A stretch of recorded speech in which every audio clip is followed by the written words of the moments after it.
Dumating ang bangungot ni Xi Jinping habang mabilis siyang dinala sa bunker. Papunta na sa mga base at lungsod ng China ang mga nuklear na armas. Kaya ba talagang depensahan ng China ang sarili laban sa nuclear attack? Lumalala na ngayon ang krisis sa Taiwan at hindi na makontrol. Ang nagsimula bilang isang naval standoff, ilang taon na ang nakalipas ay mabilis na nauwi sa mga muntikang banggaan, paglabag sa airspace at maling pagkaintindi sa mga senyales.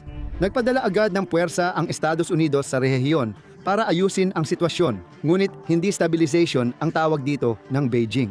Mabilis ding lumala ang mga pangyayari. Parehong sinabi ng dalawang panig na depensa lang ang kanilang ginagawa hanggang sa humantong ito sa paglubog ng barkong pandigma at pagbagsak ng satellite. Dahil sa pagkalugi at presyur na protektahan ang Taiwan, nagpakita ang United States ng kahandaang palalain ang sitwasyon. Nauubos ang opsyon ng China at nakataya ang kredibilidad nila, kaya nakipagsabayan sila. Hindi pwedeng sumunod ang Beijing sa kondisyon ng Amerika. Hindi ginagamit ang sandatang nuklear para manalo sa digmaan, kundi para gulatin at pilitin ang desisyon. May dalawang bersyon kung paano maaaring mangyari ang senaryong nuklear na ito. Noong una, ang nuklear na armas ay ginagamit lang sa ilang pag-atake laban sa base militar, command center at mahalagang infrastruktura. Layunin ay pamimilit. Baguhin ang direksyon ng digmaan nang hindi sinusunog ang mundo. Ito ang pinaikling doomsday scenario na ginagamit ng mga gumagawa ng patakaran sa usapan ng limitadong nuklear. Malinaw na tututol ang mga residente ng lungsod na tinamaan ng taktikal na nuklear. Mas apokaliptiko ang pangalawang opsyon.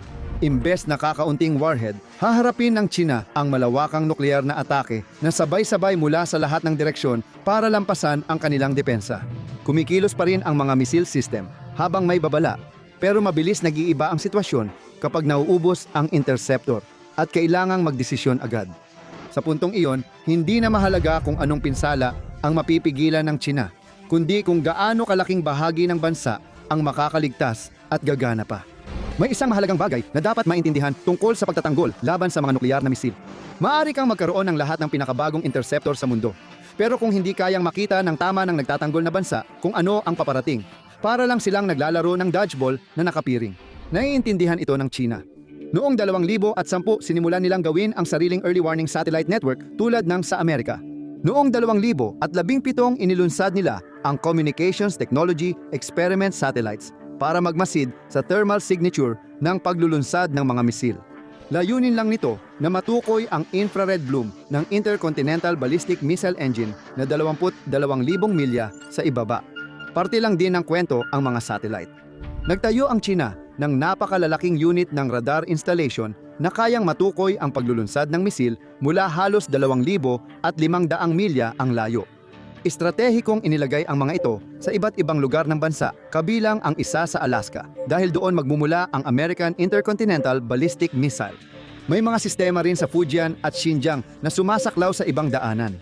Sa parada militar noong Setyembre 2025, ipinakita ng China ang mga bagong sandatang depensa na parang deadly parade at trade show ng diktador.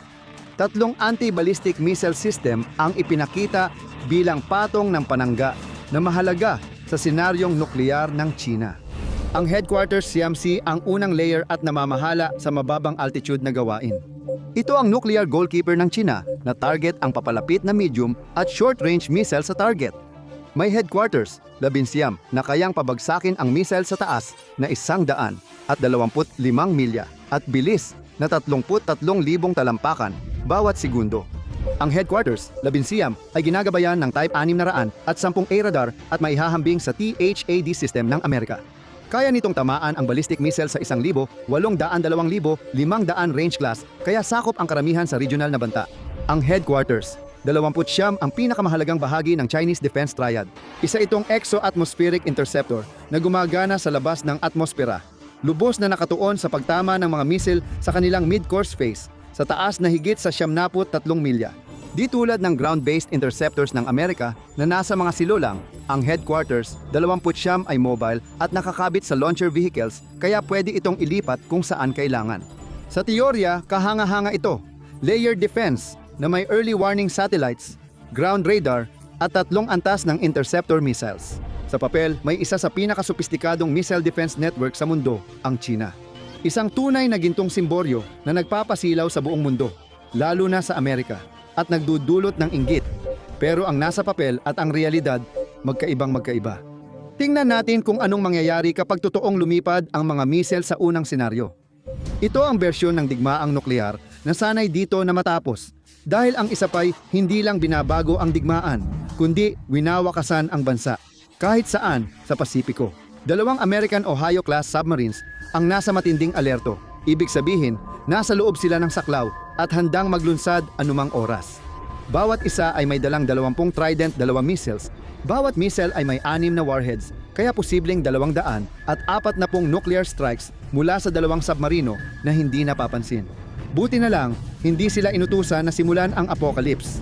Pero alam nilang posibleng maging dahilan sila ng pagbagsak ng unang domino sa paghatid ng mensahe ng kanilang mga nakatataas. Ang target na package ay 15 to 20 warheads na layong pahinain ang kakayahan ng China sa paligid ng Taiwan, hindi sirain ang buong sibilisasyon nito. Mahalagang pagkakaiba ito. Ang target list ay ang pinakamahalaga. Hindi nais ng China pabagsakin ang Central Military Commission Command Bunker malapit sa Beijing na sentro ng mga desisyon sa paglulunsad ng nuklear. Nandyan din ang Dongfeng, 41 missile field sa Gansu at Heilongjiang, kung saan nakalagay ang mga land-based intercontinental ballistic missile ng China. At pagkatapos ang Longpo Naval Base sa Hainan Island, na siyang pangunahing daungan ng maraming Jin-class ballistic missile submarines ng China, bawat isa ay may dalang 2 dosenang nuclear missiles. Isama rin ang mga imbakan ng warhead sa malalayong lugar at early warning radar.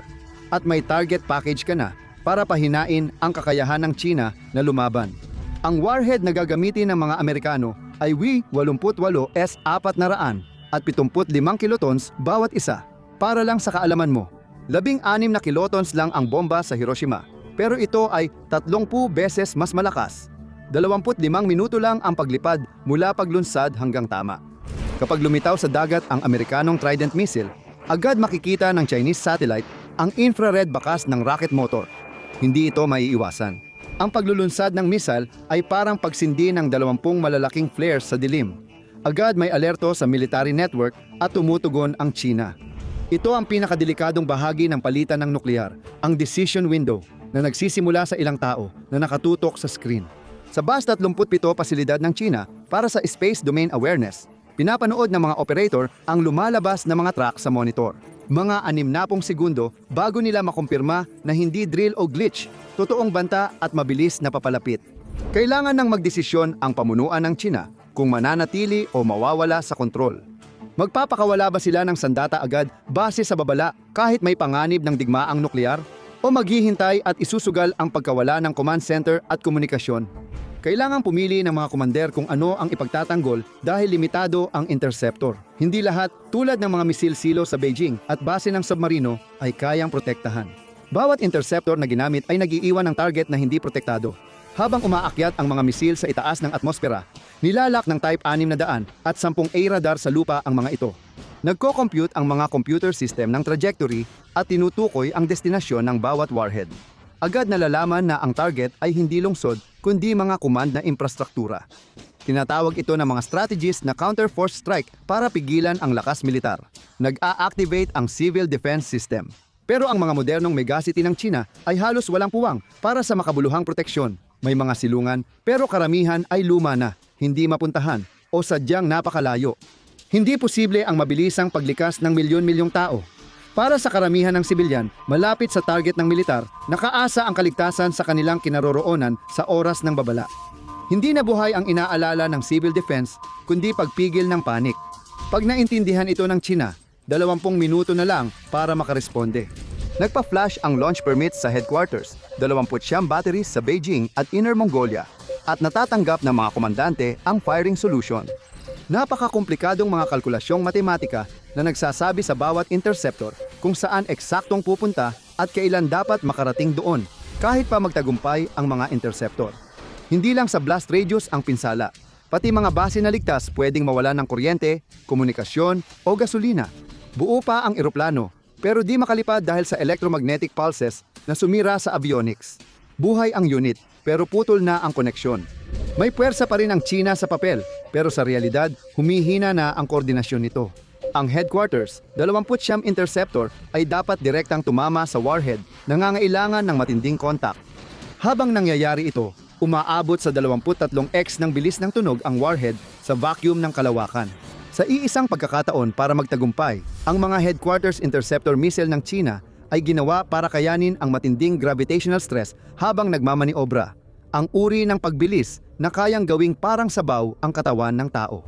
Ang Headquarters 29 ay may dalawang solid rocket engine at gumagamit ng radar at infrared guidance para sundan ang target.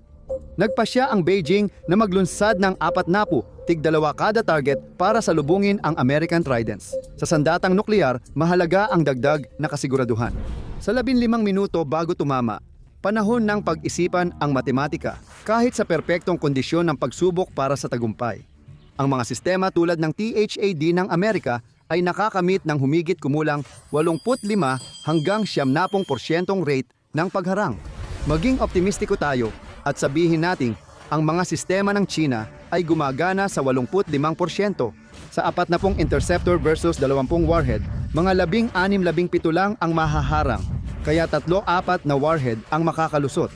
Aabot sa 1,425 hanggang 1,970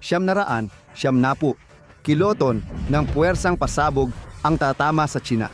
100 beses na mas malakas kaysa Hiroshima at ipapamahagi ito sa iba't ibang target. Warhead tumama sa Longpo Naval Base, Hainan Island, 8:47 am lokal na oras. Sumabog ang 888 sa 2,000 talampakan sa itaas ng base para sa maximum na pinsala. Sa isang 10,000 bahagi ng segundo, may maliit na araw sa kalangitan ng Hainan.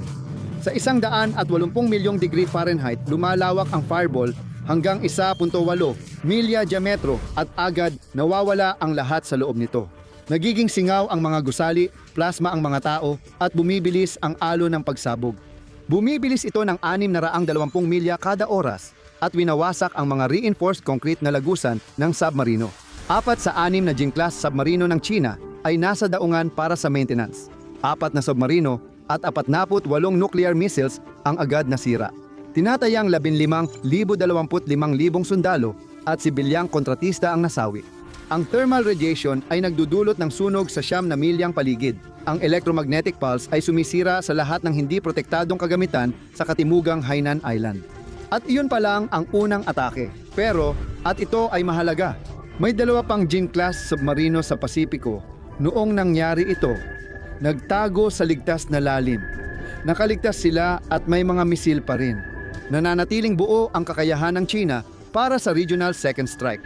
Isang pangalawang warhead ang tumama sa Dongfeng. 41 silo complex sa probinsya ng Gansu. Ang isa namang ito ay nakaprogram bilang surface burst. Dinisenyo itong lumalim, kaya't nakalulusot ito ng 100 talampakan sa ilalim ng lupa bago sumabog na itinututok ang pinakamalakas na puwersa pababa sa mga pinatibay na silo. Ang mga silo ng Chinese Intercontinental Ballistic Missile ay inilalagay na magkakalayo ng ilang milya upang maiwasan na isang warhead lang ang makasira ng maraming target. Nagbubunga ito ng 600 at 50 talampakang hukay at sinisira pa ang 7-8 pang silo dahil sa shockwave. Nawalan ang China ng humigit kumulang 10 DF-40 isa na mga misil, pero meron pa rin silang mahigit 300 warhead na nakatalaga sa mga land-based na intercontinental ballistic missile sa iba't ibang lugar na wala ng 10 Hz. Pero hindi nito tuluyang inaalis ang kanilang kakayahang manakot. Ang tunay na bangungot ay radioactive fallout, kung saan ang kontaminadong singaw mula sa pagsabog ay tinatangay, pahilagang silangan at nagiiwan ng nakamamatay na radyasyon sa daan-daang milyang parisukat sa loob ng 48 oras. Pagkatapos, may mga sunod-sunod na pagkabigo na hindi naiisip ng iba. Umaasa ang militar ng China sa network, satellite at digital system na biglang nawalan ng kuryente ang karamihan sa mga ito. Kapag tinamaan ng warhead ang Central Military Commission bunker, magugulo ang Nuclear Command Authority. Maaaring patay na ang mga taong nagbibigay ng utos para sa paglulunsad at maaaring sira na rin ang mga sistemang nagpapadala ng mga utos na iyon. Ang pakikipag-ugnayan sa isang nakalubog na submarino ay nangangailangan ng malalaking pasilidad ng radyo na gumagamit ng napakababang frequency ng alon na kayang tumagos sa tubig ng karagatan. Kung masira o mawala ang mga pasilidad, ang mga kapitan ng submarino ang magdedesisyon ayon sa utos. Hindi ito desisyong gustong ipasa sa iba. Nandoon pa rin ang 2 submarino sa Pasipiko. Bawat isa ay may dalang 12 Juliet 5. Tatlo na mga misil na may abot na humigit kumulang 6,000 at 200 milya na higit pa sa sapat para tamaan ang kanlurang baybayin ng United States. Ang kanilang komunikasyon ay dinisenyo para gumana kahit masira lahat sa pinanggalingan. Aabot sa 25,000, 40,000 agad ang namatay sa limitadong pag-ataking ito. Karamihan ay militar. Nawasak ang 4 na ballistic missile submarines, 10-15 ICBMs, at pangunahing pasilidad ng command. Maaaring mawalan ang China ng 50 hanggang 60 sandatang nuklear, pero may mahigit 500 pa silang gumagana at buo pa rin ang kakayahan nila sa pangalawang pag-atake. Tumatanggap ang China ng matinding pinsala sa isang banda, pero nananatili pa rin silang isang nuclear power. Ibig sabihin, nariyan pa rin ang mutual assured destruction. Iyan ang pagpigil sa digmaang nuklear, na nagpapakita kung paano kayang saktan ng nuclear superpower ang isa pa habang buo pa rin ang kanilang sibilisasyon. At nakasalalay dito ang pinakamarupok na target, ang command and control. Kung maputol ang ugnayan sa pamunuan, mawawatak ang autoridad at aasa na lang ang mga komandante ng submarino sa nakatakdang utos kahit kulang ang datos. Ang limitadong pag-atake ay mensahe lang, pero pag ginamit ang nuklear, nawawala ang pagpipigil at mabilis lumala ang sitwasyon. Ngayon, talakayin natin ang mangyayari kapag nawala na ang pagpipigil. Sa senaryo 2 ipinalalagay na may matinding nangyaring hindi na maaayos. Isang seryosong maling kalkulasyon o matinding kabiguang diplomatiko. 250 hanggang 300 warheads ang ilulunsad mula sa iba't ibang plataporma, kabilang ang Intercontinental Ballistic Missile mula sa mga silo sa Montana at Wyoming na may 35 minutong paglipad. Mga missile mula sa submarino sa Pacific darating sa 15-20 minuto, B-2 bomber maglalabas ng air-launched cruise missiles. Dinisenyo ang pag-ataking ito na dumating sunod-sunod bawat 15 to 20 minuto. Pinipigilan nito ang mga tagapagtanggol ng China mag-reload ng interceptor at pinipilit silang pumili kung ano ang poprotektahan. Tumatarget ang ilang warhead sa mga instalasyong militar, intercontinental ballistic missile fields, airbase na may nuclear bomber at hukbong dagat sa Qingdao, Shanghai at Hainan.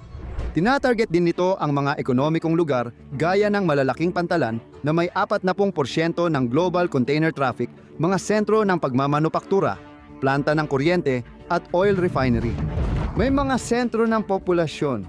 May 18 lungsod sa China na higit 10 milyon ang populasyon. Ang Beijing ay 22.6 milyon at ang Shanghai ay higit 21 milyon. Ang Guangzhou-Shenzhen Corridor ay papalapit na sa halos 40 milyon. Bawat pangunahing lungsod ay binibigyan ng maraming warhead para matiyak ang ganap na pagkawasak. Kapag pinagsama ang mga pangunahing urban na lugar, may 70 hanggang 100 warhead na nakatutok sa mga tirahan ng tao. Ang depensa ng China ay katulad pa rin ng estratehiya sa limitadong senaryo. Ngunit ngayon, daan-daan na ang minomonitor ng mga satellite, hindi lang 20 misil. Parang Christmas tree ang mga screen sa Base 37, puno ng track at kumikislap na ilaw na nahihirapan ng unahin ng mga computer algorithm ang mga banta. Ang mga operator doon ay kailangang pumili kung ililigtas ang Beijing o Shanghai, poprotektahan ang kabisera o ekonomiya, magreserba ng nukleyar na puwersa para sa ganting salakay o ipagtanggol ang mga sibilyan. Ipinutok ng headquarters, 29 battery lahat ng armas. Nakaabang ang ilang dosenang mobile launcher ng China noon. Mga 40-60 interceptor para sa mid-course interception, dagdag ang headquarters. -11 system na may 300-4 na raang misil para sa terminal defense. Marami na iyon, lalo na't haharapin nila ang 200 at 50 hanggang 300 paparating na warhead. Karamihan ay may maraming re-entry vehicle at panlinlang. Kahit gumana lahat ng Chinese interceptor ng perpekto na imposible, kulang pa rin ang bilang kahit sa pinakamagandang sitwasyon. Siguro, mapipigilan nila ang 15-20% ng paparating sa kanila sa pinakamasama, lalo na kung mahina ang komunikasyon at puno ang mga sensor. Baka makuha lang nila ang 10% na ibig sabihin mga 200 hanggang 200 at 40 warhead ang tatama sa kanilang mga target. Ang unang warhead ay sasabog sa ere sa ibabaw ng Tiananmen Square sa Beijing. Ang fireball, higit 2 milya ang lapad, ay sumaklaw sa Forbidden City at Tiananmen. Lahat ng nasa loob ng radius ay agad naglaho sa liwanag. Ang alon ng pagsabog ay nagpapalawak ng pagkawasak sa mga paikot na bilog sa loob ng 5 milya lahat ng gusali ay bumabagsak at lahat ng tao ay namamatay. Halos 1 milyong namatay hanggang 9 na milya ang layo. Matinding pinsala at milyon pang biktima ang haharapin ng China. Ang Beijing ay tinamaan ng 15 dagdag na nuclear warhead na nakatutok sa iba't ibang distrito at pasilidad militar. Sa konserbatibong tantiya, 18 to 20 milyon ang agad namatay sa kabisera. Sa mas masikip na Shanghai, 20 to 22 milyon ang nawala. Sa ganitong mga pag-atake, nagtala ang Guangzhou-Shenzhen megalopolis ng 25 to 28 milyong namatay sa tuloy-tuloy nilang urbanong koridor. Ang Chongqing, Chengdu, Tianjin, Wuhan at Xi'an ay paulit-ulit na inatake. Sa 7, may halos 100 milyong residente ang kabuuan. Maaaring 45 milyon agad ang namatay at umabot sa 100 at 10 hanggang 100 at 30 milyon ang patay sa unang 24 na oras. Katumbas ito ng 1/4 ng populasyon ng Estados Unidos na biglang nawala. May 60-80 milyon pang malubhang na sugatan at nangangailangan ng gamutan, ngunit wala ng ospital dahil alinman ay wasak na o walang kuryente. Makalipas ang kaunti, mahigit 200 milyon o 14% ng populasyon ng China ang maaapektuhan at ito pa lang ang unang epekto. Maraming warhead ang tumama sa mga planta ng kuryente. Nawasak ang Three Gorges Dam, ang pinakamalaking hydroelectric power station sa mundo. Ang mga planta ng karbon sa Shaanxi ay winasak. Ang mga nuclear plant ay isinara o tinamaan mismo. Sa loob ng ilang oras, karamihan ng power grid ng China ay nawalan ng kuryente. Diyan humihinto ang pagproseso ng tubig at nagsisimula ang pagkasira ng pagkain. Ang 4 na pangunahing daungan sa China na may malaking bahagi ng pandaigdigang kalakalan ay nagiging puno ng usok at labi. Naparalisa ang high-speed rail network na umaasa sa kuryente at sentralisadong kontrol. Ang mga pagsabog sa target militar ay nagdudulot ng radyaktibong ulap na kumakalat sa agrikultural na rehiyon. Walang depensa ang makakalutas sa mahirap na matematika ng ganap na digmaang nuklear na laging pabor sa umaatake.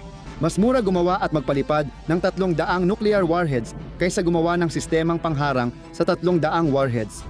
May isa sa pinakasopistikadong missile defense networks, ang China, gamit ang early warning satellites, phased array radars, at makabagong interceptor. Ngunit hindi pa rin ito sapat at marahil hindi kailanman magiging sapat. Walang bansang may sapat na depensa, pati Amerika, Rusya at China. Ang epektibong depensa ay pananakot lang o deterrence. Naaalala mo ba yung 2 submarino na tinukoy natin na patuloy nagtatago sa Pasipiko? Aktibo pa rin sila, armado, at nasaksihan nilang nawasak ang sibilisasyon nila ilang araw matapos ang pag-atake sa China. Narinig ng mga submarinero sa mga barkong iyon ang tungkol sa milyon-milyong nakaligtas mula sa radyasyon at gutom. Sa harap ng pagbagsak ng lipunan, narinig nila ang tungkol sa 200 milyong taong nawala ng tirahan. Kontaminado na ang mga lupang pansakahan at hindi na maipamahagi ang natitirang pagkain. Sa mga darating na buwan, 50-70 milyong sibilyang Chino pa ang mamamatay dahil sa sugat, gutom at sakit. Ang parehong mga submarino ang pangunahing tugon ng China. Ipinaputok nila ang 24 JL-3 nuclear missiles, tig-3 bawat isa, sa mga lungsod ng Amerika. Sabi ng ilang eksperto, posibleng 5 bawat warhead at 20 lang sa 100 hanggang 150 warheads ang makalusot sa depensa ng Amerika. Sapat na iyon para pumatay ng milyon-milyong Amerikano at pabagsakin ang ekonomiya ng United States. Sa loob ng dekada, naging nuklear na pugon ang New York, Los Angeles, Washington, District of Columbia, Chicago at Houston. Ang tagumpay laban sa China ay di na tagumpay kapag ang mga lungsod ng Amerika ay naging abo at salamin. Mas lalala pa ito. Ang uling at debris sa atmosfera ay haharang sa sikat ng araw sa hilagang hemisphere. Bababa ang pandaigdigang temperatura ng ilang degree sa loob ng ilang buwan.